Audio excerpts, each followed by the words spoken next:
Welcome to Team Latin Outdoors. This week's show is dedicated to my good friend and longtime hunting buddy, Don Branch. The memories we shared in the woods, turkey hunting, and deer hunting will be etched in my mind forever. All right, here we are. It's February. We're waiting now for turkey season to come in. And while we're doing that, I want to talk about some of my hunts in the past. And we're going to talk about my sheep and goats and everything that I have on these walls.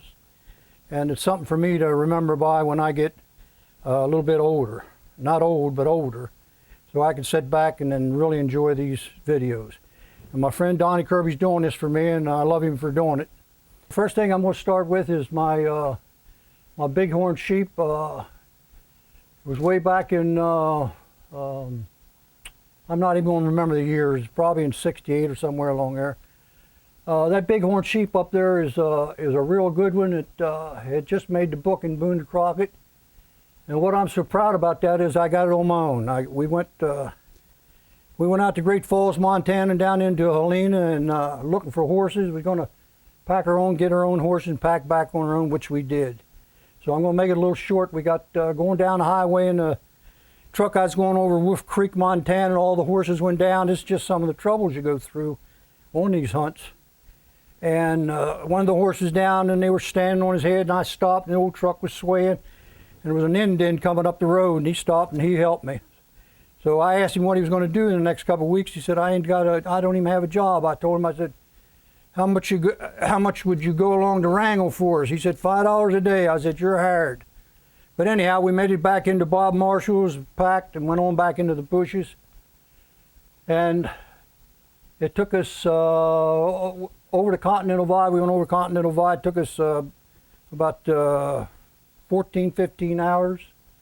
And we got back here unpacked, and then the Indian boy is supposed to watch the horses, so we made it on up because you couldn't get up to where we wanted to go. The only way you could do would be walk. And we go back in there then, and he took care of the horses. We was going 2 days laying out, and my friend went one way and I went the other, and I caught these sheep way up on the plateau. I seen them up there, and they were boxed in. I thought if I could climb up there, I'd have it made. So when I got up there, they were running around, and I got above them, and I picked out the biggest one.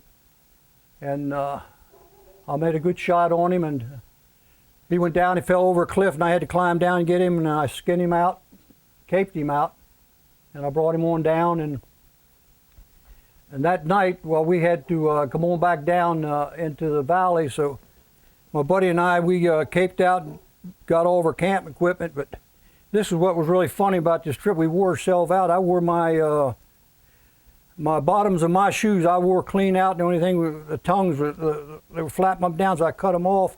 I put on 3 or 4 pairs of socks just to keep from my feet hitting the ground. But anyhow, we was coming out. It was a long way out of there. And he had the horns over his shoulders like this, and then the hide was reached down around his shoulders, and it got dark. And we was in grizzly country. And you could see tracks everywhere we went. But anyhow, he got way up ahead of me, and it got dark.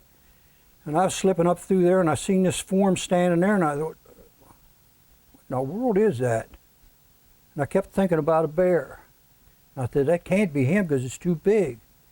But what I did, I forgot about these horns up on his shoulders and his hide. I itched up closer and closer. I thought, I got to feel it. When I felt it, I felt that fur on there, and it was his hide on that sheep. And I hit him. He went one way, and I went the other. It was awful. But anyhow, that was one thing about that sheep. And when we come back out, I come back down. We got the Indian was there, but the horses weren't. He left them go.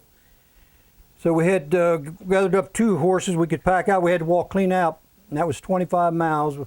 We had to walk straight out and then up over the Continental Divide. When we got halfway up there, we run into a snowstorm. Just about froze to death coming out of there, but we made it. And that's some of the story on that Bighorn sheep, and I'm really proud of that sheep. And then the goats. This goat up here made number 50. I think it was in Boone to Crockett, and I got that the goat on one of the goats. I got on my own, same way packed in, and did some goat hunting. And goat hunting is something that you really got to be in good shape. Well, sheep too. If you're not in good shape, you just are not going to make it, get anything at all. So, but on that hunt, I was up on what they call the Chinese wall. When I hit that sheep, he went down over, and I had to climb down, scale a cliff. Didn't have any ropes, jumped into a tree, and got on a goat path and clung to it, going down, and I finally made it after probably an hour and a half, 2 hours. I made it to the bottom, and I was thinking about Grizzly coming up in there. I didn't have my gun or anything then. But I skinned that goat out and brought him up, and I got up almost within probably 40 foot of the top, and I couldn't get any further, and I hollered, and they finally came and threw ropes down and pulled me up. So that's just some of the things you go through when you're hunting big game. It all looks good on the wall, but you really got to do some sacrificing sometimes. And the bear killed, this grizzly behind me, and that grizzly over on the wall, that was more or less, I was by myself when I shot him. I was with my guide in British Columbia, and we were out scouting looking for a grizzly along a little stream coming up through there, and a salmon had worked up in there, and we was looking, and way down, looked like it might be 2 miles away, we thought we seen a grizzly, so we started running. We run down. Well, my guide, he kept on going, and I cut off, went down and into this buckbrush next to the stream, and I was standing there looking across there, and I seen something move, and I thought it was a bird, but here was that grizzly's ear. They're small, and all at once he raised up out of there. He had a big salmon in his mouth, and I just took my time. I was only about like 40 feet from him, and I made one shot right back below that hump. And down he went. When he went down, he grabbed a tree limb and snapped it off and growled and carried on. Of course, my hair stood up too, but that was probably one of the greatest thrills I had, and I was really tickled. And caribou, well, that was up on the range there in British Columbia, and that caribou is, I guess you'd call it a mountain caribou, but a lot of times, you get into herds, it's easy, but I had an awful time finding this. It was in September, and they were very scarce, and we hunted probably a week before I killed this caribou. But once I got it, it wasn't really that great, but made a shot. Tried to pick out a good caribou, but which I thought I did, but it didn't make the book or anything. And moose, the moose was 60 inches, which is a good moose. Probably 3 days of hunting and scouting, and I come up on a cliff and look down through the buckbrush down through there. It was fall, and out in there was a big lake, and the moose, I seen him, he was probably 100 yards in from that lake, and it was probably late September, and all that brush and the trees and everything was just beautiful. It was like scarlet sky all lit up. Here stood this big moose down there. So it was probably 250 yards, and I made a good shot on him. And that was about it with the moose.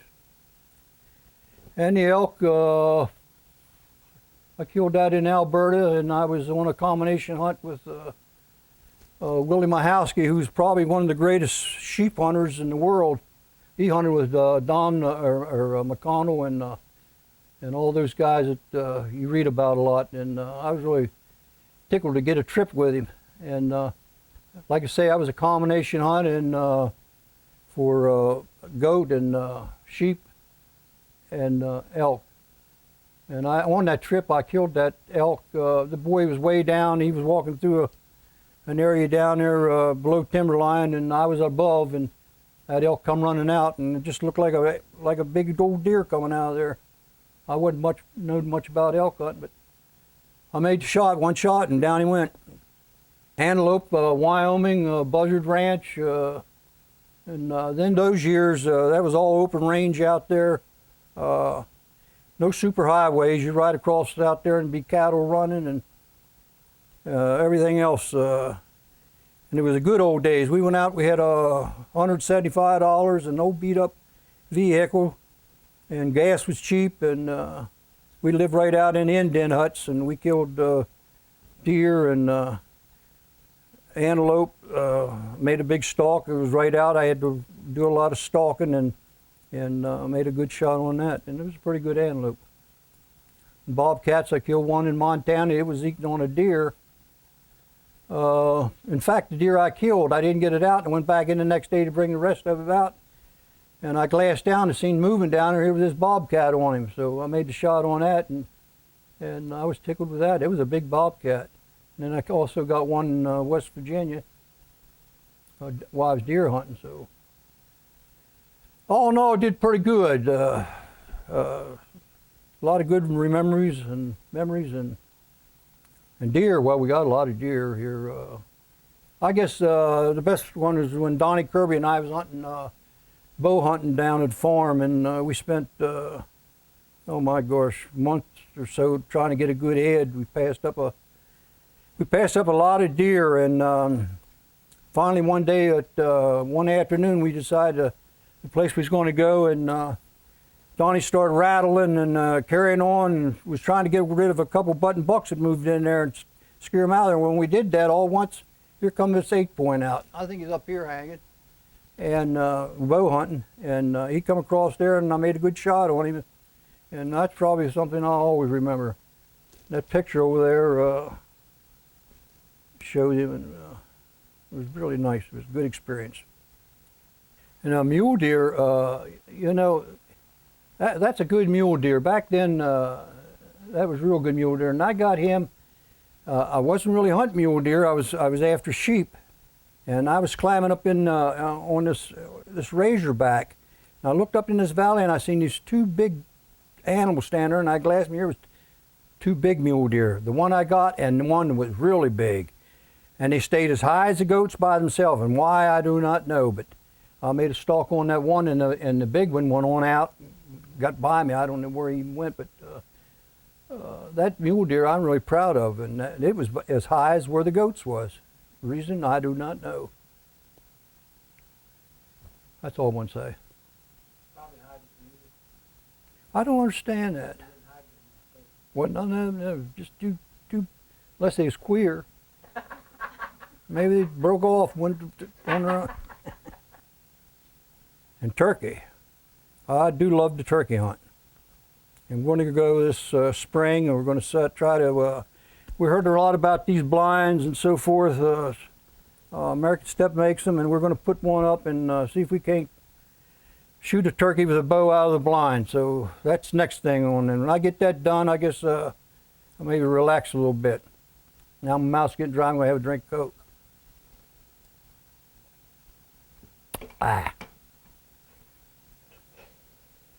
I don't know what else to talk about. Let's see. I know one thing. I had some great hunts.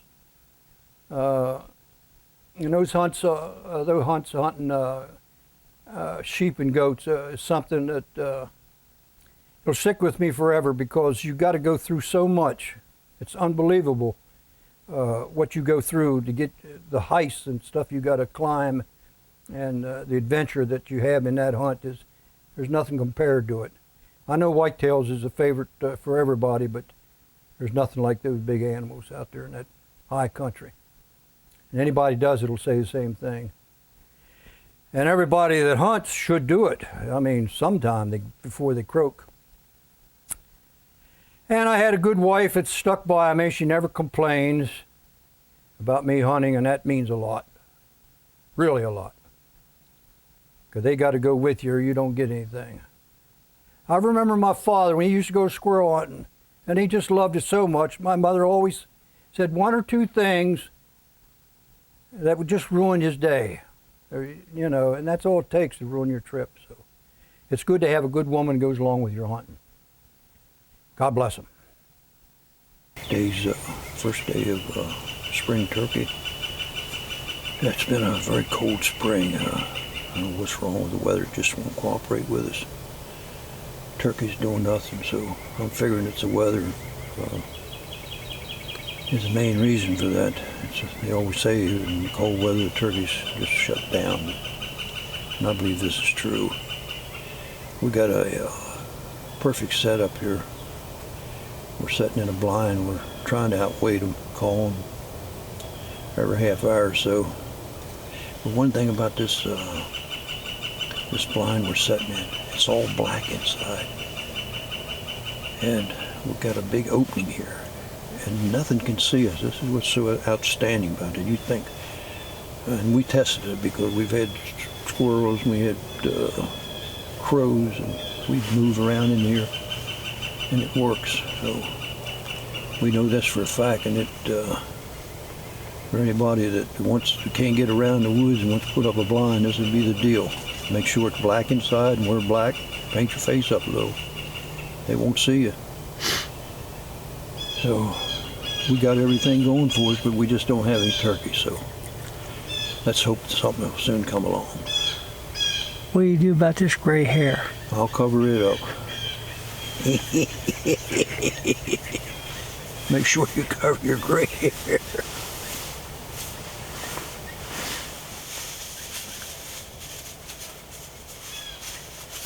There. There we go.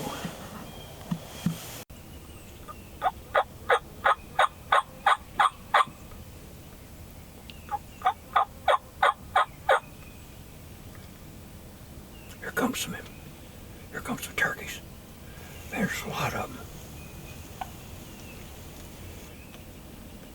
That one's got a beard. I think it's a hen with a beard. If it is, I'm going to take it, that's for sure. That's the first one I've seen this year.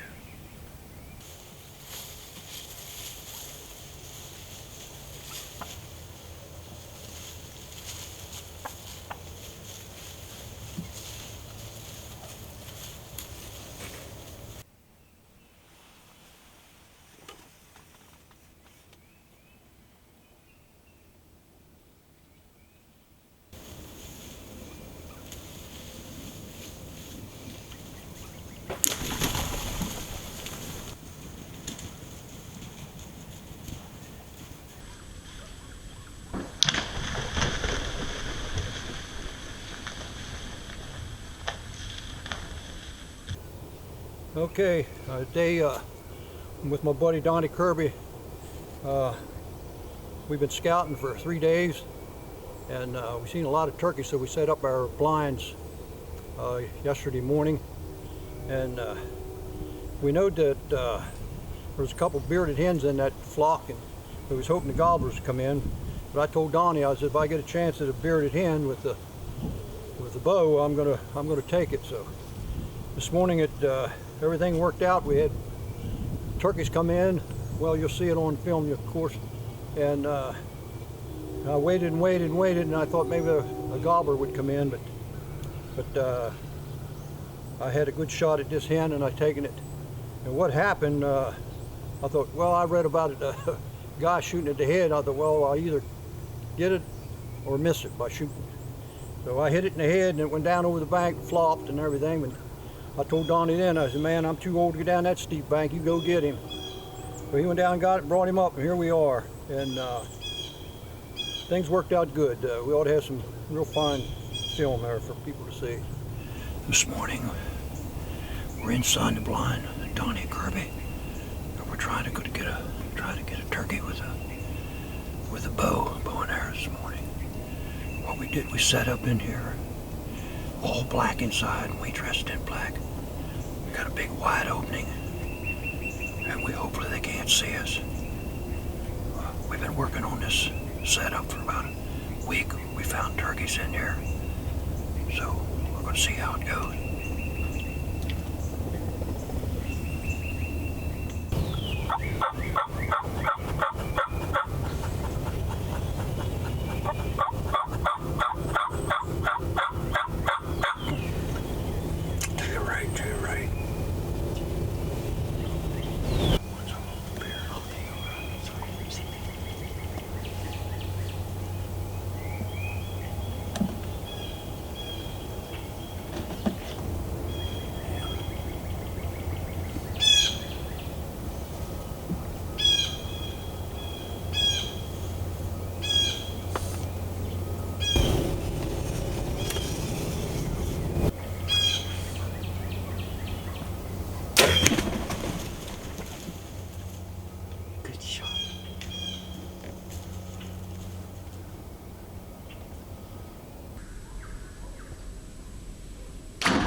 because you was going a long time. I didn't think you were going to find that bird. Boy, I'll tell you, you hit them with the arrow, and they're tough to kill. Man, I had a tough time, Don. Watch yourself. Let me get over here. I really worried that you didn't find that bird because we went through so much to get a good shot. But we nailed him and you found him, so I'm happy.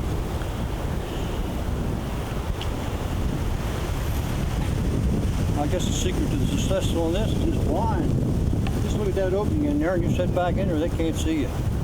You just can't beat it. You wear a little black, put some stuff on your face. And we check crows and everything else and they can't see inside that blind. That's the whole secret. You can draw, do anything you want with the bow, and as long as you're in a blind. You're the big bow hunter, ain't you? I'm the big killer now. I guess this is my first one with a bow, and I'm really tickled. And I'm the dog. You're the dog man. you always find what you go after. That's one good thing about you. Hi, my name's Don Branch. I'm here with Donnie Kirby, who's the producer of this video, and we've been out scouting, and I think we found a pretty good spot. And what I'm going to do, I'm going to show you why, and maybe it'll help you in your next hunt. What we have here is a rub. The buck come up here and rub this, and you can see where his horns hit the backside. Now up here is some brush, and the reason I'm saying it's a pretty good rack buck is usually a buck will get in there in that brush and he'll throw his head around like that, and I'll show you what he did to this locust. You can see right here where he throwed his head in, he broke limbs off, so forth. And usually, you know, when it's a rack buck, that's what he'll do. He'll hit limbs up above and he'll knock limbs off. It's not just a little rub. And they're all through this area. If you start right here and walk out this ridge on that path, I'd say there's at least 40 horn trees. That's the path he's using. He's coming off of this mountain up here, and he's coming around this here knoll, and he's going down here where the acorns is at, and beech nuts. Like I say, this path goes out here and going into his feeding area. There's at least 40 rubs, and all good ones. And he's going down on acorns, and there's a lot of beech. And you know, to a hunter, that's what you want. Now, we're going to go in here and we're going to set on this buck, and we're just going to set on him until we kill him, or at least see him and try for him. Take him.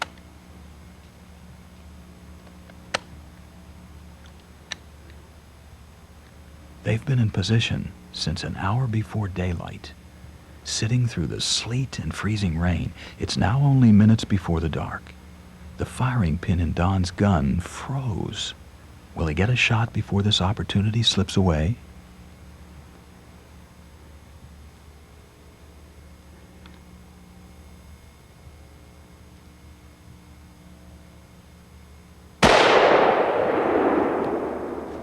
Don is a longtime hunting companion of Donnie's. He has been in several of his videos. Don is an expert hunter who knows his hunting area well. Good scouting put him on this buck.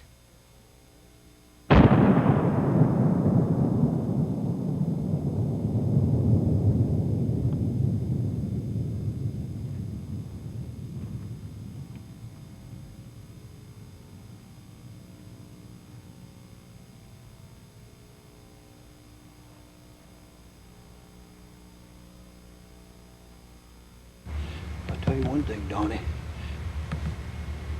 This wet, cold snow froze that pin up, and we were lucky. He heard us. We stayed cool. Got to stay cool in this business. That buck coming up that ridge like that, I waited till you'd have plenty of film. And by gosh, when it shot, nothing happened but a click. I hope they can hear that click on there. But the thing is, you guys out there in hunting land, don't get all rattled. What I did was took my time, got that, it's either a bad shell or when I unbolted it, she come loose. The buck heard me, but I just stayed still then, and he couldn't see. Here's what we got, just by staying calm. So don't forget it. He's a big guy. It's rough getting him up over that bank. We'll do it. You'll do it.